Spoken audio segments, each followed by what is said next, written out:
آج ہم سال اول اردو کی حصہ غزل میں سے میر تقی میر کی پہلی غزل کو دیکھیں گے۔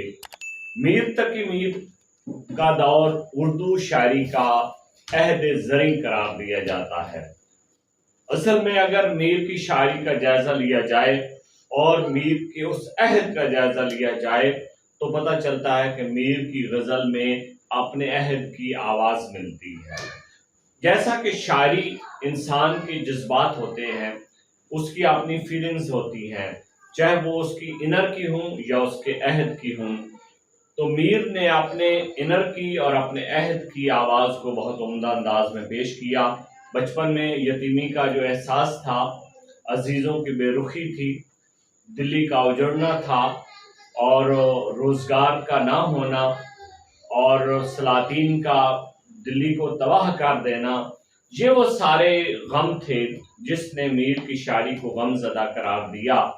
ڈاکٹر جمیل جالبی نے اپنی کتاب اردو ادب کی تاریخ جو لکھی، اس میں انہوں نے واضح لکھا تھا کہ میر کی شاعری آہ کی شاعری ہے اور سودا کی شاعری واہ کی شاعری ہے، لیکن میر کی شاعری ایسی آہ نہیں ہے، میر کا دکھ اور کرب غم ایسا نہیں ہے جو اٹھانے اور جلانے والا ہے، بلکہ اس کے اندر ایک حوصلہ پیدا ہوتا ہے۔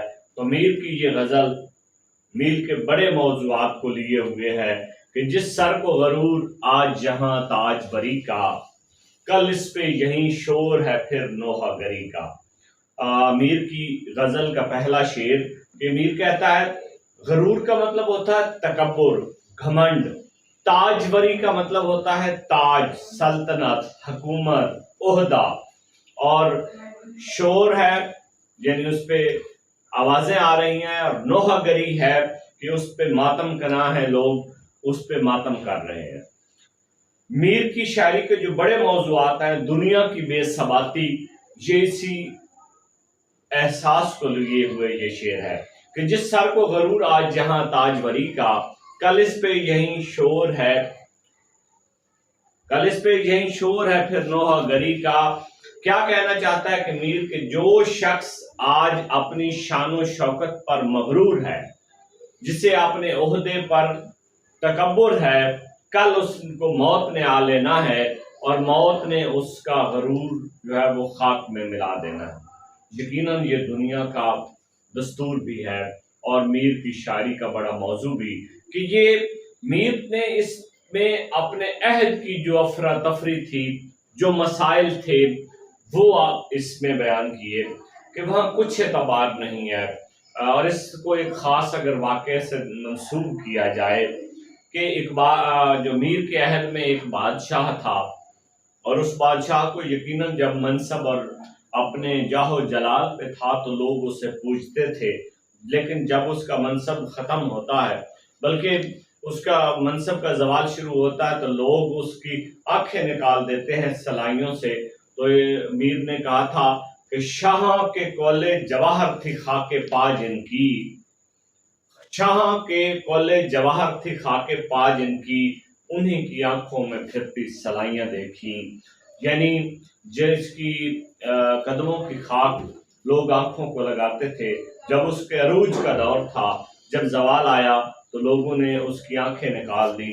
یہی پیغام اسی شعر میں میر دینا چاہتے ہیں کہ جس سر کو غرور آج جہاں تاج بری کا، کہ آج جس کو غرور ہے، آج جس کے پاس بادشاہت ہے، آج جس کے پاس منصب ہے اور اس منصب پہ وہ کی وجہ سے اپنی طاقت کی وجہ سے ناانصافیاں کر رہا ہے، وہ ہمیشہ کے لیے نہیں ہے، وہ تاج ہمیشہ کے لیے، وہ تخت ہمیشہ کے لیے نہیں ہے، بلکہ وہ یہاں پہ میر انسانیت کا بھی درس دے رہا ہے کہ تم اپنے عہدوں کی، تم اپنے اختیارات کا ناجائز استعمال نہ کرو، کیونکہ کل ایسا ہو کہ یہ کچھ بھی نہیں رہتا۔ آپ کو سکندر اعظم کی مثال لے لیں، آپ ایسے فاتحین کی مثال لے لیں اور ایسے بادشاہوں کی مثال لے لیں جنہیں دنیا فتح کی ہے، جنہیں اپنے منصب اور ان چیزوں پہ فخر رہا ہے، آج ان کے نشان نہیں ملتے، آج ان کی قبروں کا پتہ نہیں ہے۔ میر یہی درس دیتا ہے۔ میر کے نزدیک انسانیت بڑا رتبہ ہے، انسانیت بڑی طاقت ہے، میر کہتا ہے نہ گورے سکندر، اس سے ریلیٹڈ میر کا ایک اور شعر، بلکہ آتش کا اسی حوالے سے، اسی موضوع کو آتش نے یوں بیان کیا کہ نہ گورے سکندر نہ ہے قبر دارا. دارا اپنے وقت کا بہت بڑا بادشاہ اور سکندر اعظم. نہ گورے سکندر نہ ہے قبر دارا، مٹے نامیوں کے نشان کیسے کیسے. اتنے بڑے ناموں کے کس طرح سے نشان مٹ گئے. اگر اس پورے شعر کے پس منظر کو ایک اور انداز سے نظر ڈالی جائے تو حقیقت کھل کے سامنے آتی ہے کہ وہ جو شہزادوں کے اور بادشاہوں کے قتل و غارت اس دور میں تھی، اس کا بھی ایک میر نے اپنے عہد کی عکاسی کی ہے. یہ شعر جہاں دنیا کی بے ثباتی، جہاں انسانیت کی برتری کی بات ہے، وہاں پہ اپنے عہد کی بھی عکاسی ہے، جو میر نے اپنے عہد کا رونا رویا ہے. اور میر کے بقول کہ دلی میں آج بھیک بھی ملتی نہیں انہیں، دلی میں آج بھیک بھی ملتی نہیں انہیں، تھا کل تلک دماغ جنہیں تاج و تخت کا. میر کے عہد کی بات ہے کہ ان لوگوں کو اب بھیک نہیں ملتی جن کو کیا، جو کبھی بادشاہ تھے. اور اس کو آپ آس پاس میں بھی دیکھ سکتے ہیں زندگی. بڑی مثال، اگر آپ کو مشرف دور یاد ہے تو جب مشرف کا عروج تھا تو بہت سارے، جیسے وہ شوکت عزیز وزیر خزانہ اور بہت سارے لوگ جو اس کے واسطہ بردار تھے، جب اس کا زوال آتا ہے تو پھر سارے لوگ وہ کوچ کر جاتے ہیں اس سے پہلے اور اس کا ساتھ چھوڑ دیتے ہیں. تو دنیا صرف عروج کے ساتھ ہوتی ہے، زوال کے ساتھ نہیں. اسی غزل کا دوسرا شعر دیکھیں کہ آفاق کی منزل سے گیا کون سلامت، اسباب لٹا رہا میں یہاں ہر سفری کا. آفاق کا مطلب یہ دنیا. میر کہتا ہے اس دنیا سے کون سلامت گیا ہے، یہاں ہر مسافر کا، ہر سفری کا اسباب لٹا ہے. اس کو بڑے خوبصورت انداز میں، اس دنیا کی منزل سے کوئی سلامت نہیں گیا، جہاں راستے میں ہر مسافر کا سامان لٹا ہے. دیکھیں اس شعر میں میر انسان کے دنیا کے مسائل بیان کر رہا ہے. کہتا ہے کہ جو بھی شخص ہے، کسی کو دیکھیں، کسی کے پاس مال و دولت نہیں ہے تو اسے شاید اس کا دکھ ہے. کسی کے پاس مال و دولت ہے تو اسے صحت نصیب نہیں ہے، اس کا دکھ ہے. کسی کے پاس مال و دولت ہے تو اولاد کا دکھ ہے. کسی کے پاس کوئی نہ کوئی کمی ہے. کہتا ہے آفاق کی دنیا سے گیا کون سلامت، کہ یہ دنیا ایک مسافر خانہ ہے اور اس مسافر خانے سے گزرتے ہوئے لوگ کیسے ہیں کہ وہ کسی نہ کسی مشکل میں، کسی نہ کسی منزل میں، کسی نہ کسی پرابلم میں ہے. آفاق کی منزل سے گیا کون سلامت، یہاں سے کوئی سلامت نہیں گیا. اور دیکھیں زندگی کے مسائل کو بہت سارے شعراء نے بیان کیا ہے. اگر آپ میر درد جیسا حوصلے والا شاعر بھی زندگی سے گھبرا گیا ہے. وہ کہتا ہے کہ زندگی ہے یا کوئی طوفان ہے، ہم تو اس جینے کے ہاتھوں مر چلے. یہ جو آفاق کی دنیا سے گیا کون سلامت، یہ ہے کہ کون سا ایسا بندہ ہے جس نے زندگی کے دکھ نہیں جھیلے. میر کی مثال غالب جیسا شاعر، غالب جسے بڑا حوصلے والا شاعر کہا جاتا ہے، وہ کہتا ہے زندگی اپنی جب اس شکل سے گزری غالب، ہم بھی کیا یاد کریں گے خدا رکھتے تھے. آگے چلتے آئے تو بہت سارے شعراء نے، محسن نقوی نے کہا کہ زندگی لوگ جسے مرہم غم جانتے ہیں، جس طرح ہم نے گزاری ہے وہ ہم جانتے ہیں. اسی طرح منیر نیازی کہتا ہے چاہتا ہوں میں منیر عمر کے سنجام پر ایک ایسی زندگی جو اس طرح مشکل نہ ہو. تو اس کا مطلب میر نے صحیح کہا، آفاق کی منزل سے گیا کون سلامت. یہ سارے اپنے اپنے انداز میں زندگی کے دکھوں کو، زندگی کے پریشانیوں کو اپنی ان شاعری کا زمرے میں لا رہے ہیں، اس کا وہ بنا رہے ہیں. پھر کچھ نے حوصلہ بھی دیا. حوصلہ ہمیں ناصر کاظمی کے ہاں ملتا ہے، اور ناصر کاظمی یہ کہتا ہے کہ وہ ناصر کاظمی کی بڑی مشہور غزل ہے نا کہ غم، وہ دل میں ایک لہر سی اٹھی ہے ابھی، کوئی تازہ ہوا چلی ہے ابھی، شور برپا ہے خانہ دل میں، کوئی دیوار سی گری ہے ابھی. اور اسی کا آخری شعر ہے کہ وقت اچھا بھی آئے گا ناصر، غم نہ کر زندگی بڑی ہے ابھی. تو لیکن میر کہتا آفاق کی منزل سے گیا کون سلامت، کہ یہاں کوئی نہیں بچا، آفاق کی منزل سے سب حسرتیں لے کے گئے ہیں، اس راہ میں ہر مسافر کا اسباب اس کا سامان لٹا ہے۔ اور اسی انداز کو درد نے ایک اور انداز میں بیان کیا کہ شمع کی مانند ہم اس بزم میں آئے، شمع کی مانند ہم اس بزم میں آئے، چشمے تر آئے تھے دامن تر چلے۔ اس ساری بحث کا خلاصہ یہ ہے کہ میر یہ کہنا چاہتا ہے کہ یہ دنیا کوئی آسان نہیں ہے، آفاق کی منزل سے سلامت جانا مشکل ہے، یہاں ہر ایک کا اسباب لٹا ہے، یہاں ہر مسافر کا کچھ نہ کچھ نقصان ہوا ہے۔ تیسرا شعر دیکھیں، ہر زخم جگر داور محشر سے ہمارا، انصاف طلب ہے تیری بیداد گری کا۔ میر کہتا ہے زخم جگر یعنی میرے جگر کا ایک ایک زخم کیا ہے؟ داور محشر کے جو دن فرشتہ ہوگا اس سے کیا کرے گا؟ شکایت کرے گا، کس کی چیز کی؟ انصاف طلب ہے تیری بیداد گری کا، تیرے ظلموں کا انصاف طلب کرے گا۔ اس کا مفہوم ہم یوں بیان کر سکتے ہیں کہ شاعر کہتا ہے کہ اے محبوب میرے جگر کا ایک ایک زخم قیامت کے روز انصاف مانگے گا۔ یہ بالکل وہی ہے کہ جب آپ کوئی ظالم یا بڑا آدمی کسی غریب پر ظلم کرتا ہے تو وہ اس دنیا میں شاید وہ بدلہ نہیں لے سکتا، تو وہ پھر کہتا ہے کہ یہ اللہ تعالیٰ ہی اس کا مجھے صلہ دے گا اور قیامت کے روز ملے گا۔ یہ اس کی بے بسی ہوتی ہے، وہ دنیا میں بدلہ نہیں لے سکتا، تو پھر وہ اس قادر مطلق پہ چھوڑتا ہے۔ شاعر کہتا ہے کہ میرا جو محبوب ہے، جو مجھ سے زیادتی کرتا ہے، جو مجھ پہ ظلم کرتا ہے، اس کی ناانصافیوں کا میں اللہ سے انصاف مانگوں گا۔ اس کے شعر کے دو مطلب ہو سکتے ہیں، ایک کہ اپنے عہد کی بات ہے کہ میرے عہد کے لوگ، میرے عنان حکومت جن کے ہاتھوں میں ہے، میرے برسر اقتدار لوگ، میرے حکمران لوگ جو اپنے رعایا پہ ظلم کرتے ہیں، آج ہم کچھ نہیں کر سکتے، ہم قیامت کے روز۔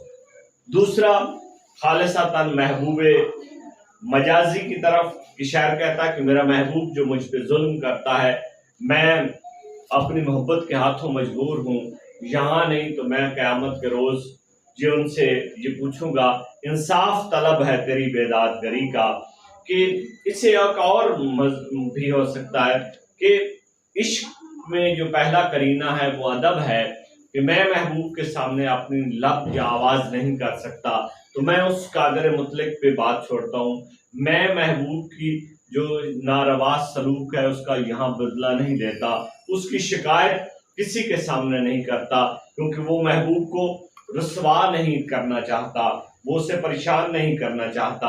تو شاعر جانتا ہے کہ ایک روز ایسا آنے والا ہے کہ اس روز ہر ظلم کا بدلہ ہونا ہے، ہر ظلم کا حساب ہونا ہے، تو ہر ظالم کے پکڑ ہونی ہے، ہر مظلوم کی داد رسی ہونی ہے۔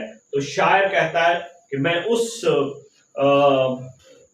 ہستی کے سامنے یہ اپنا دکھ یا اپنا کرب بیان کروں گا۔ تو کہتا ہے ظالم جفا جو چاہے سو کر مجھ پر تو ولے، ظالم جفا جو چاہے سو کر مجھ پر تو ولے، پچھتائے پھر تو آپ ہی ایسا نہ کر کہیں۔ کہتا ہے مجھ پہ سارے ظلم کرو لیکن ایسا نہ کرو کہ تو پھر پچھتانا پڑے۔ اسی غزل کا اگلا شعر کہ لے سانس بھی ایستا کہ نازک بہت کام، آفاق کی اس کارگاہ ہے شیشہ گری کا۔ میر کہتا ہے کہ یہ دنیا اس میں رہنا بہت مشکل کام ہے، یہ ایسے ہے کہ جیسے آپ شیشے کے گھر میں رہ رہے ہیں۔ شیشہ کتنا نازک ہوتا ہے، اس کو رکھنا بھی سنبھال کے پڑتا ہے، کانچ ٹوٹ جاتا ہے۔ اور وہ کہتا ہے آفاق دنیا کارخانہ ہے شیشہ گری ہے، یعنی دنیا بڑی نازک جگہ ہے، یہاں احتیاط سے رہو، کیا خبر کوئی چھوٹی سی غلطی بڑے نقصان کا سبب بن جائے۔ یہاں میر بہت نازک انداز میں اس دنیا کو پیش کرتا ہے اور اس دنیا کے اس نظام کو شیشے سے تشبیہ دیتا ہے۔ دیکھیں بالکل ایسے ہی جیسے تقوی کے بارے میں پوچھا گیا نا تقوی کیا ہے، تو حضرت عمر فاروق رضی اللہ تعالیٰ عنہ نے فرمایا تھا کہ ایسے ہے کہ جیسے آپ نے سفید لباس پہن رکھا ہو اور آپ کیچڑ سے گزر رہے ہو، تو جس طرح آپ بچتے بچاتے گزرتے ہیں یہ تقوی ہے کہ جب آپ برائی سے بچتے ہوئے اپنے آپ کو گزار لیتے ہو. یہی شاعر کہتا ہے کہ اس کارگاہ شیشہ گری، یہ اس دنیا میں جو اپنے آپ کو اس شیشے کی دکان سے آپ بچاتے ہیں یہی آپ کے لیے. یہاں پہ شیشہ گری بھی ایک نازک کام ہے. پگھلے ہوئے شیشے کے مادے کو کارکن احتیاط کے ساتھ استعمال کرتے ہیں اور شیشے کی اس حالت بدلتی کو دیکھتے ہیں. یعنی جہاں آدمی کو تکلیف پہنچانا شروع کر دے وہ مقام آدمیت سے گر جاتا ہے. ضرورت اس امر کی ہے کہ انسان ہمیشہ انسانوں کی بھلائی کے لیے کام کرے، اور میر یہی کہنا چاہتے ہیں کہ اس دنیا میں انتہائی احتیاط سے وقت گزارنا ہے، دوسروں کے حقوق کا خیال رکھنا ہے، انسانوں کا جیسے حقوق اللہ ہے حقوق العباد ہے. حقوق العباد کے بارے میں آپ یہاں بات کر سکتے ہیں کہ اللہ نے اس کو کسی صورت میں معافی کی گنجائش نہیں ہے اللہ کے ہاں. تو خیال خاطر آباب چاہیے ہر دم. اسی موضوع کو یوں کہہ سکتے ہیں کہ خیال خاطر آباب چاہیے ہر دم، انیس ٹھیس نہ لگ جائے آپ گینوں کو. انیس کہتا کہ آپ گینوں کو ٹھیس نہ لگ جائے. اور اس میر کی اس غزل کا آخری شعر کہ ٹک میر جگر سوختہ کی جلد خبر لے، کیا یار بھروسہ ہے چراغ ساحری کا. ٹک میر جگر سوختہ کی، جگر سوختہ جس کا جگر جلا ہوا ہو. میر یہاں یہ مقطع ہے. مقطع وہ ہوتا ہے جس شعر میں شاعر اپنا تخلص استعمال کرتا ہے. آخری غزل کا وہ آخری شعر جس میں بالعموم شاعر اپنا تخلص استعمال کرتا ہے.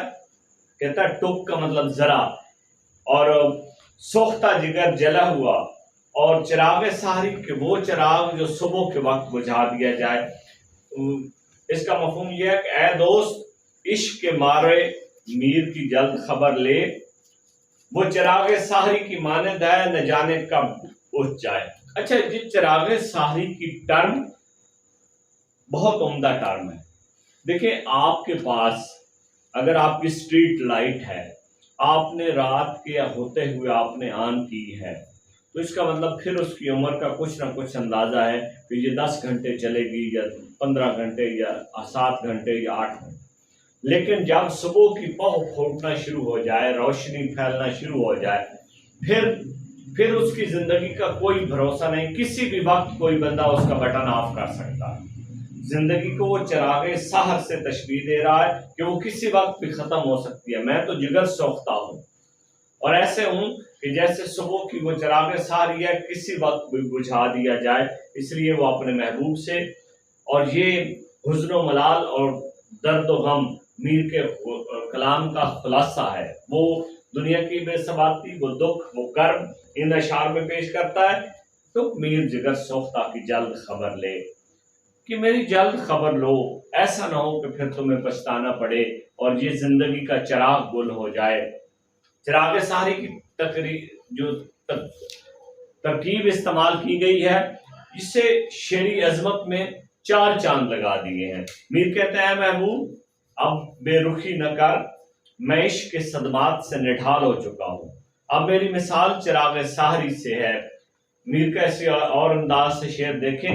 میر کہتا رہتا ہوں صدا مرنے کے نزدیک ہی اب میر، اے جان کے دشمن بھلا یار ہوا میں. دشمنی ہم سے کی زمانے نے، دشمنی ہم سے کی زمانے نے، کہ جفاکار تجھ سا یار کیا. تو میر نے اس آخری شعر میں اپنے مقطع میں محبوب سے یہی کہا ہے کہ میر جگر سوختہ کی جلد خبر لے.